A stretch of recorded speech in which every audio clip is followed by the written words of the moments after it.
Baba OB4 GHTV, the name still remain above 4 back up and a Paja morning show. And some Baba discussing it, a door should be brave, and there Kofi Adoma, one knee and Semino, Sagana, your bed discussing be brave. Namu evangelist, Apostle Steve, ha or no.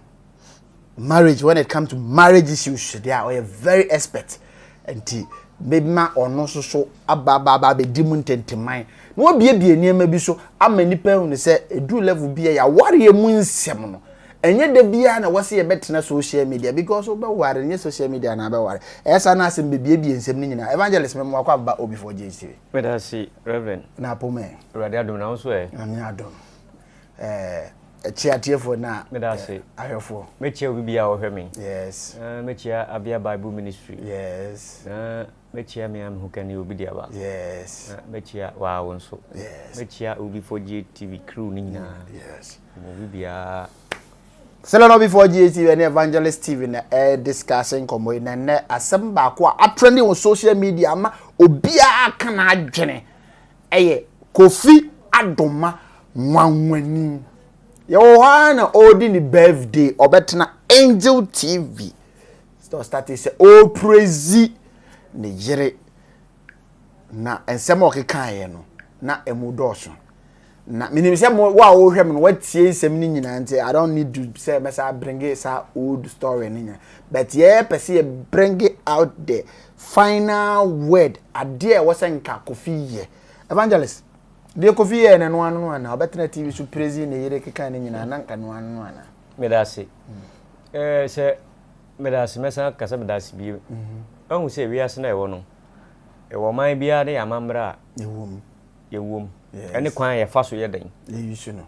Ewale. Yes. What you say? Matiase. Enti betimi aka kire Kofi Adoma wani se menye sure se sa kwan na ofa so please na yire no. Sa kwan na ofa so wale ye. Sa kwan na ofa so please na yire no. Nye sa kwan so ba bi so yesi no. Sa kwan ofa so please ye sa kwan so na ofa so wale no. What the point? Yes. Adana me kan program ba ko so say e won sin spiritual world. Yes. Ahun bia mfa wani nye den. Ehunu. Omu nyina mota wale echi. Yes. Because Christo kan Genesis chapter 2. Verse number 18. Yes. Osina onyankopon hu se nye se be man ko aye den. Etena. Nti obebo ne saso boafo aye den. Aka no ho. Eche se awale wo twese mu. Yes. Na ebi mu ka se awale ne heaven. Di nti na yo mu ka sa. Nti no wa ha na aware ni heaven. Asofofo ni bebre kan yemfa aware enko heaven yemfa nyeze na enkofo bebre kan nti me kwa wo ha aka na emde. Bisa hu se yemfa awale enko heaven a sa quotation wo Bible mu ye den. Yemfa aware enko heaven dia sa quotation wo Bible mu ye den se obemma wo se onya ne ho kani no ne mienu be ye honam baako no mbo sa atwere no sofo awon fa comment gu ase kire wadwene se ene wo Bible mu ye den. Wow. But what the point na say? Misconception and the demons. The spiritual realms. Omude asay adwene. Yes. Sunday ba ya utumfo nyankopon adwemepo a ode ya wale no. Emmem. Yes. Enti se ba ne sa na orumotu. What did you mention? Yes. Ebetimi aba se 1. Se we ye ba ma na utime nya den a. Wo wale wie ya na orumotu. Na utime ayeden.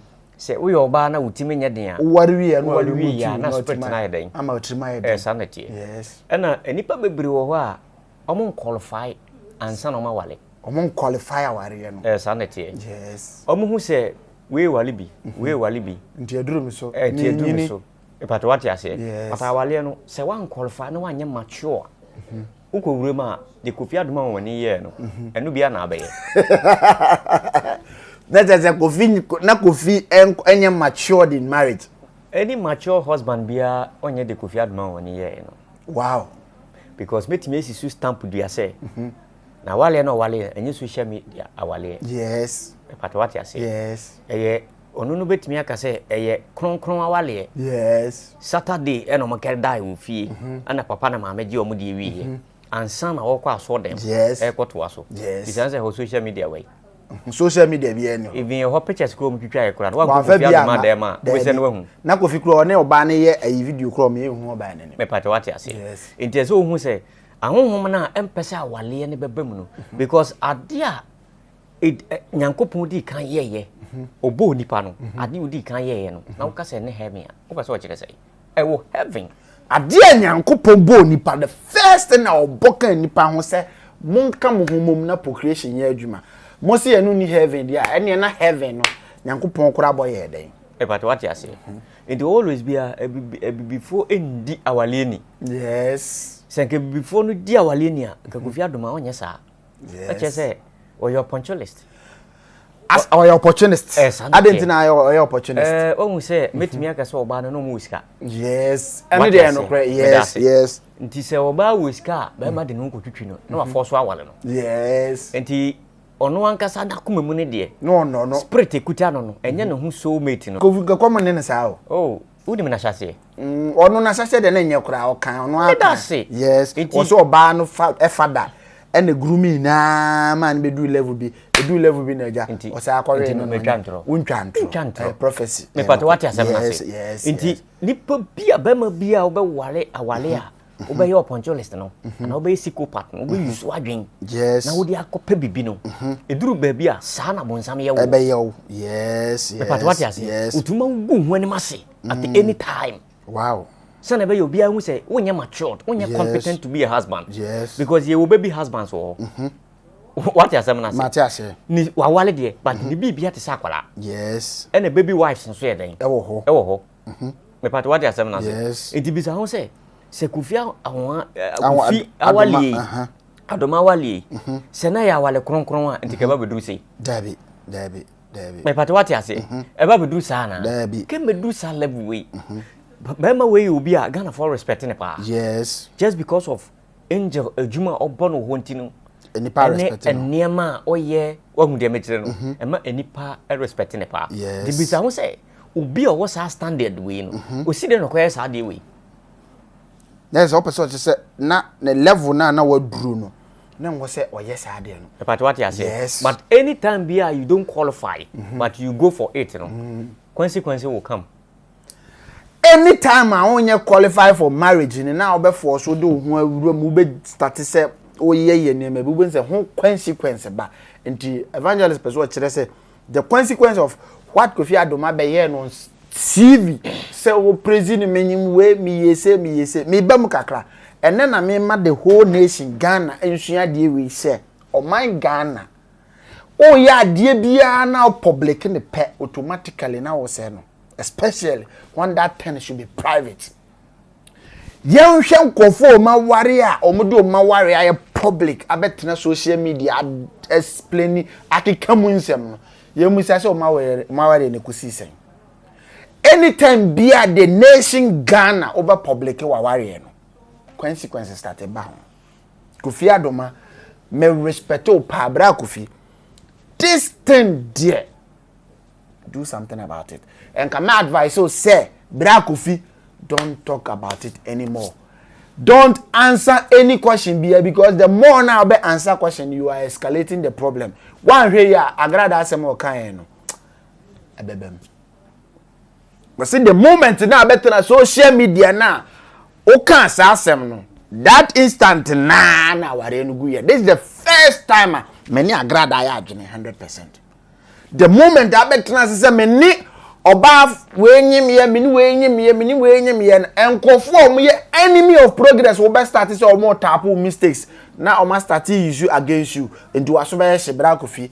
You have to be very careful. Evangelist na akasa me da say my sense is be yes anytime bia won qualify na boka kofa bibi no yes aso twen dan e ba so what you na Bra Kofi qualify on point no yes awale step by step min ye ne tenten ma o ye ni tenten ye time nti afia so snega ba abontene e be lambaste Kofi Adoma nwanwani na asem obeka ne se Kofi Adoma eye woye opportunist like what you said what Kofi Adoma e de ono no pe de aben ko a nti ususu se ase Kofi obe prezi oba no just to get something ube prezi oyera enya hase na o prezi oyere yes na prezi ne he o tie de meka ni tie pa Kofi Adoma oni fie o o fie ne fie de praise we yire wo dem ana me boa eno ade bi wo wa hu asa Ghana ye abuse social media ni bi say hu say sa social media we eboa yen e man yi bibi utie yes o da san so twen ye ko ba bi yes oh de me che no ye wade bia ne disadvantages ewom me da se wade hu say ye no ye think how na betimi de ama ye no but we think the profitable in the social media yeah can is views ye benya sika ye benya fi mo eno na ye dwene yes eno bi na biti Kofi Adoma no e pat what you say na onimi say bia o yes asa na be ya obenya bia more view yes and obenya more fans sanity but no onim say ade na wo ye no ye progi e wo demons into the moment the demons are progi against you no ko ye ya na wonya problem into betena wa dwen say ade wo bi kura ye bi kura oko fala but me go mkoko ye bi no yes me ho akere me yes awale ye little heaven in this earth yes awale ye ade bi e wasase we so hu friendship bi e wasase we so a yes o prepare se na be ya obetimi get to heaven yes it is a wo misuse no ananso se wan ni ni a yes heaven ngo bi aware ye little heaven e wasase so a evangelist na account se o misuse na heaven kese na wo enim no nko bi evangelist na eka for comments ebra live on Facebook or Buffalo Legend for comment gu ase wo di gu a ye be analyze na ya kan amawo ne a no hu say wo so we are part of the family. I'm sure you say message ni ba ye be kan amawo say we are part of the family te for adwen kire bra abra evangelist ye nya no wo ha obiebie Kofi Adoma anwanwani ensem no mu ha evangelist medase nti nana mama part asem obe kan e oba ye wa ba betoto bomb say Kofi Adoma wanwani the moment na oba public na ware no one good no because enye matured say obegina social media na be lamba still kan onsem no evangelist mama part asem no no ya adwe ohun say divorce there between enipa mienu yes me part what you say yes na oba no nso obi ehun na adwene ohun point no yes die ye ja no ni kunu na abaye ananya sa yes enye ni kunu Adoma na abaye but onu na aba bonten oba na baba oye life a praising one Kofi TV yanko ni ntie audio way from Agrada answer I want some of the men na emema ni bebre e Kofi Adoma yiri ye good o e no your baba to e na ni kunu kwa wukra na wasaya ye den aji ni kunu back say Ghana for me kasa ma chere obabi yala awo beba beto say woni obabi twempra ana obabi a woni ni wo relationship tie ni ye ana even your wife woni agrada o so woni wo yiri wo fie na woni ni ko baabi na woni obabi kasa na wo yiri ensu na wo yiri chekura sa oba no wono na ye oba odo emema bebre nim sa asem we and I am here say I am a woman. It's me was me baba educate ye nua no mu mema no. Muntie ni ye. And remember the bread me ko for ba so ba we di otwekura dodo. Hey na me yiri di otwekura dodo. And me oba we di opekura chie. Wo ba bi opekura chie bia no. Wo yo ba odo. Sa wo ba wo no wa ontwo hokura. Emema no muti asem we ye na me asem we da ache obebeka say evangelist mama part ekai I am talking with experience obebi o twekura bia no emema bebere say sa oba no oni suban because o twekura but oba wo do no e na twe hokura ena Kofi Adoma praise ni yire ena me kwa wo ye ena me yire saje me Kofi Adoma I am here to announce to you say when you know where jawu sunsumu spiritually when you know na kuma mu wondo do ye chire wo bia no say is pretending to you. I am talking as a woman of God. Yes, I am talking as a woman with experience. Yeah, and then I am talking as a spiritual person, as a woman of God, and she is talking from experience. Evangelist Mama Pat, and that this is a statement wa make wa dwen kire no deal. Me da say. O se oba o do bia na twe ho kra. Ndi se o no oba te. Mo amhwehwe mo no yere te. Na se odi nkwase asem wo yere nka hwe no wote odin a. Ka hu se na kuma mu spiritually aware no waguni dada. Waguni dada. Ene eto. mama part asem wo kan because also on there he's talking from experience and the spiritual angle nyina nti Kofi Adoma ware en a good ada me da se reverend na me mo ano yes na ontimi nkonanim yes all bounce ba na onja ni madada ni nyina nto ba what you say so jai de bebo no ba se okosoa fa nyame mienu de a eni na so be yes ono so ntu bedadi asem na ma me we ga no two things all together yes nyankopon obo wiase no he is a jealous god yes into the word jealous no ewo obi a ope wasem to be do wa jealous sanity yes so erade nyankopon aka kire nipa say I am jealous god yes worship no other gods apart from me sanity nti wo se nsum nyame bia nka me ho me nyame nunkofo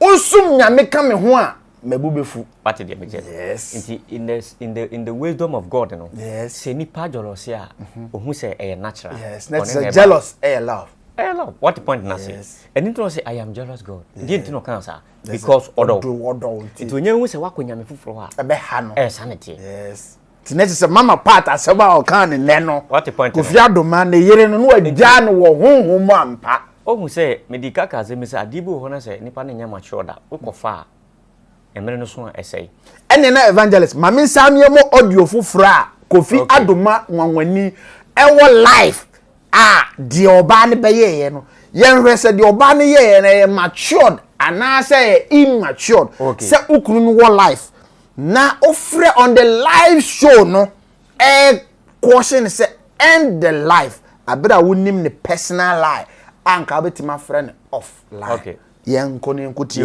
sa audio no so as ade oba no so eyeye yenko ne nkuti ene mama part aka ne de entienti yenti yenti hello Mr. Adoma hello if you are hello yes you should have used hello Mr. Adoma Ivy Mr. Adoma I don't like what you are doing. Kindly stop what you are doing now. Babe please stop what you see, I am not complaining. So please, baby, I'm not complaining. I am not complaining. I am not. So stop explaining. Stop explaining. Stop it. Stop it. Stop it. Please. Mr. Kindly end it. Mr. Yes, Mr. I haven't complained. Because Christo that's what was so on see from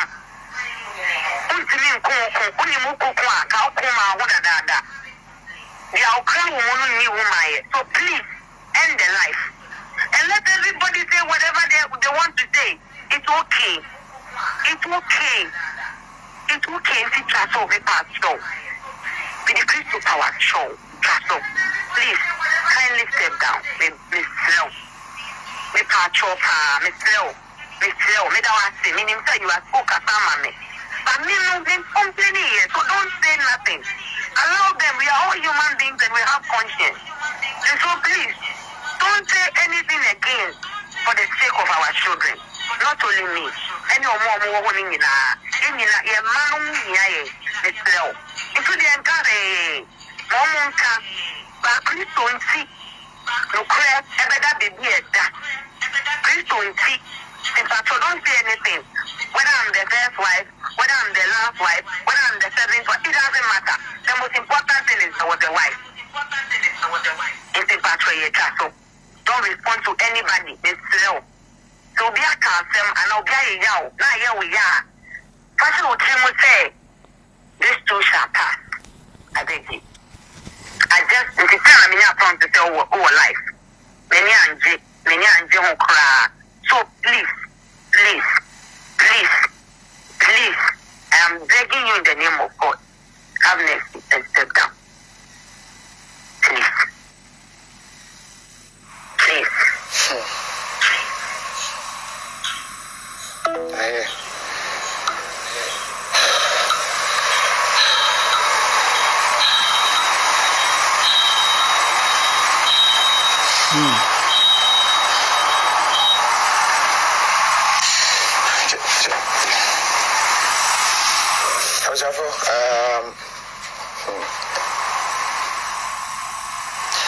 it's true. I just have to.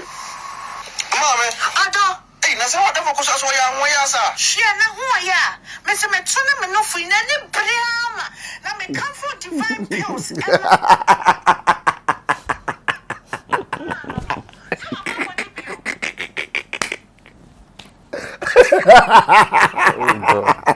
Ghana ihu.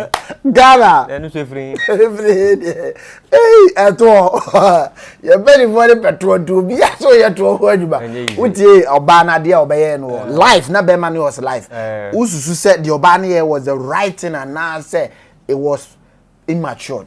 Imudie na wadwentene because oba na ka say they should end the life because Kofi Adoma was explaining too much. Enti was obi na prompting no man who say ne kunu wo life. All explaining no ba na ka chen so on end no because there or accountable to or no and erade enti only accountable to the nation Ghana into omo relationship nya Ghana there. Boy say ma Kofi Adoma yere sanity we show maturity. Yes. Because oh say adibu wo ho a we take action. Yes. Earlier is better. Yes. But what you say? Yes. So na be ya we cut everything short. Short. And one among no day. 2 years no. 2 years no. Asa na Kofi force or force wa ma obi ehun say he's right. Enti wo hwe ma me no nsema a wo kan nyina. Na dwun mu do. What did they make? Yes. Betimi aka say na dwun mu do kra chen Kofi Adoma. Wow. It's true. Black Kofi na kan say. Oh yeah. I'm telling you the fact. Because obabi na dwun mu no a. Na ko frɛ Kofi na be start did na tem. Yes. Uti de meka no. Ye ne yire wo ne ne ti da ba. Na so me kyerɛ wo sɛ sɛ nya de again na dwun mu do a. Nko frɛ ne kunu ko bi na tem. Adentia. Just because send ya uti wa kwetena TV so na ogu ye ho anim ase na se no oh nka obeka nsem bi a e ba affect ne kunu but wo hwe the language no ne nsem o kan anyina I say babe sanity please or pa ba ma na chew yes say on cut everything short me part what you say yes. Let's just say we pray roa yeah what say yes sensible rule yes me part what dey me say no we show maturity kura dey akire ne kunu yes because on the show no Kofi say aso den koso bio say o kirechirem oba nka say please baby and mama bu mo entino baby ono no aya de ma Kofi o say na o hwe video na Kofi no gu ahoma say please baby yes o say no short of words ontimi kasa eno ne kire say oba no matured rule yes into ono na ba yakoda yes sasa penyini akura e kan asem na penyini start say o abuse akura na akura ne mom kire say de penyini ye ne mistake automatically penyini be ya akura na me kire ho sanity me pato what asem na say intino anintina ma Kofi no ontimi nya dai enkasa no ohuzo aye mistake sanity yes na ne pre major rule yes what asem na say Kofi why lucky to get a baby like this sanity yes Kofi ne so no mu ye pa ti asem ni yeyo enti ga na prove ni faithfulness e dey akire Kofi yes abra asem asia ke so ke kan adwon kire ne kunu yes but when ni na tem one word kura or try so preach no yes we mature me part what the point na say very much yes and you baby o Ghana ha bia no betima be evu sawo yes because amuti asem bia no ahwe ya obeka de emfata yes but obuo e de ma be ma no into oka bibi se me na me yo ayiripani o se me na me to so me nsem me ye say you there was a wise whatever comes no wafa Kofi Adoma sa into o se me ka kire o se divorce e won krofo mi enu ntem wontimi predict ti asem ni ye yo yes wontimi predict se e bia we anyways e kontokwa they will divorce no what you say yes. Maybe I won't take a decision to divorce ntokwa na ne sanity eno na again abechire mu nti again am wo say upon bibia mu no odoni kunu sanity so cases die ususu say Kofi explanation be biriba obeye na necessary because one abe praise we on social media and nkofo criticize what do you have to explain yourself Reverend something happens for you to learn a lesson yes nti me I believe say adie we na koso no yes ama Kofi Adoma wani yes utie me tie opa me da se ehu ni left and right obesho bibia dey I free sanity ye woman na afia so asnega so ebetoto ayampia na afia so asnega ayampia na obeto ye no obekire se Kofi ne so akatua na anu nya ne de baaye no Kofi betena social media ebe yampia no a ene ono so de na aba no momie nkotie afia so asnega so bomba ono so toto mane Kofi Adoma nwo. Baby, please stop what. I don't like what you are doing. Kindly stop what you are doing now. Babe. Baby, please stop what. Hello, me. Obana mune tina waje miracle because ono na Nigeria na ape. Kofi Adoma. Becca. It's a factory here, so don't respond to anybody. It's slow. So be a cancel and I'll be a yao. Now here we are. Fashion will trim will say this too shall pass. I beg you. Kofi Adoma. Shusha be wate. Shusha me. Na mi bomb shockers. Yeah. So me muna meda.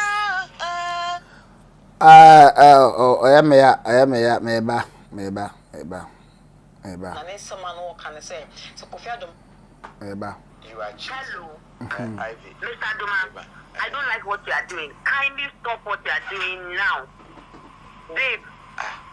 Baby, please stop what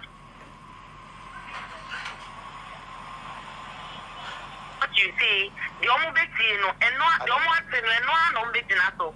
I slow. Meba.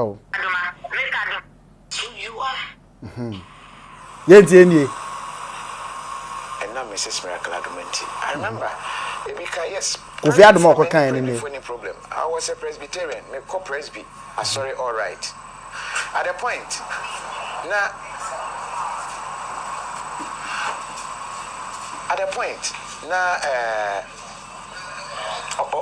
your friend is saying, we say like, okay, sorry, we are. Mr. Adoma, baby, Mr.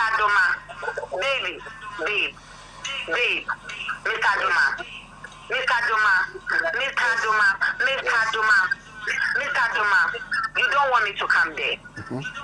You don't want me to come there. Trust me, you don't want me to come there. You don't want me to come there. End the life. Please. All right. Mr. Adoma, end the life. God bless you. I was forced to me kind. Enti o end the life no na yenti e afia so asem kan. Obana mune tina waje miracle because ono na Nigeria na ape. Kofi Adoma. Becca. Mune na ma yese na me yemo because mo me be so. Wo se pa cha asa ko la fufu pin. Asa. Oh, Ghana, your network. Oh my Ghana. One fancy. Necessary, yen ko. The Kosi ya ne se afia so snega eso abeke kan na adwene. Etwitwa boy. Oba no hwe attitude a oye on the second aspect no so no. Na still Kofi and there no. Or say you don't want me to come there. End the life. Or carry ya na Kofi end the life no. How again also okafa. Me da say. O se medical ka kire o say. Kofi Adoma wanya ba. What a point na say. Yes. Na ba no na dwemu do. Me pese nsem ni kosi de me pese o kan say yembre ni nti. Afia so as nega se Kofi Adoma ye gold digger. Ojai oba foforo no kopay we because we hunu say miracle we sika. Uzusu se Kofi ono ana abesi ni ntoma abegu abonde ama manzan nyina horobi. Nipa bia no wo enemies. Yes. But what you say? Yes. Na enemies na wo no always bia no omo pe bibia kan fa wo. Yes. At the moment a oba commit no. Yes. Asem na ba no omo nhwe na po na poso. Yes. De obi ape bi obede. Obeka. Sanete. Enti no de ma amene kan ye no sanete. Kofi na ne pe. Na sa de we ya dey. Edi no. Enti de obi abeka bia no etwa so ye dey. Okay. Eno na beboa no. Ema na sachira. Because bia de nka ebesi wachina no na wo kura wonye dey. Onnim. Enti eno ne bema eno na cut off. Nti ususu se Kofi on start enkoso nchichire ni nsemu ana so mpo. No. Ade we na esi no. Onya ni nsem kirekire. Because tornado so ba se Kofi freme na me ma bomb. Ehun hia. Omo nyina o make fan of him. Yes.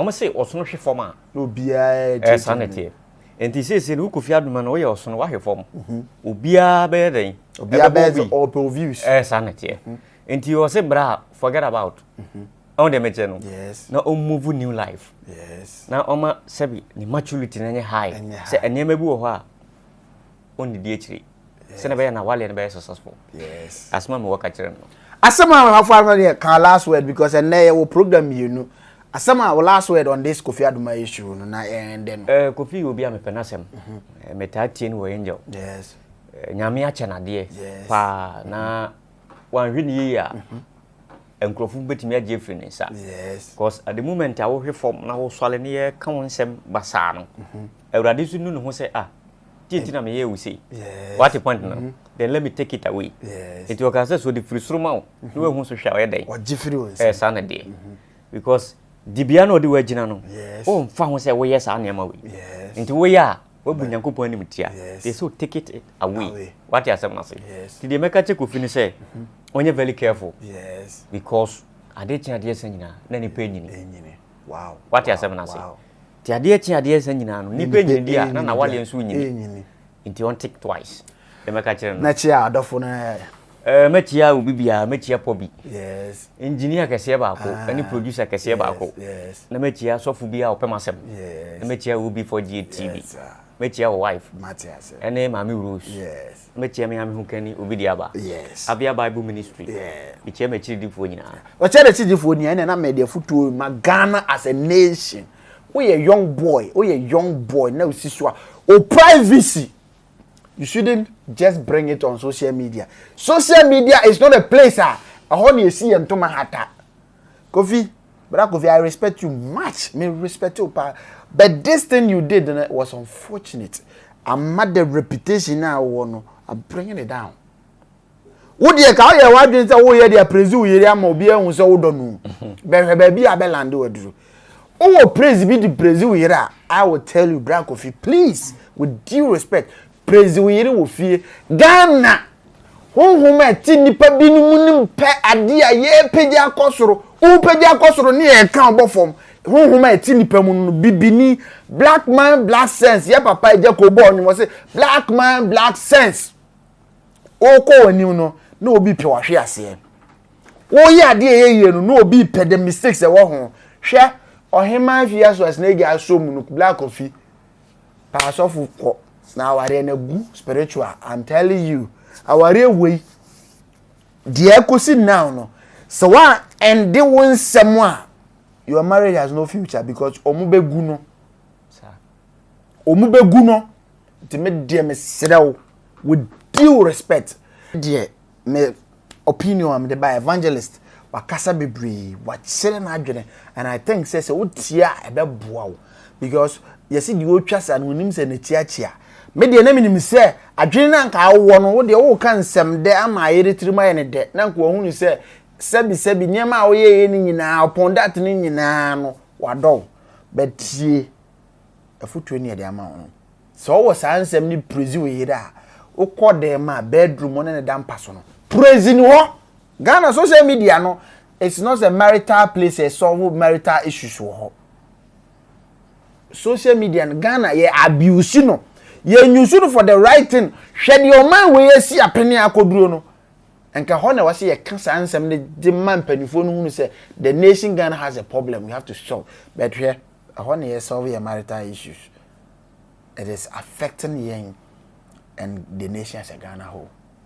God bless you and I'm telling you say mombrambe support OB4G TV bring your sponsorship kakrebi na ye mo de uruma.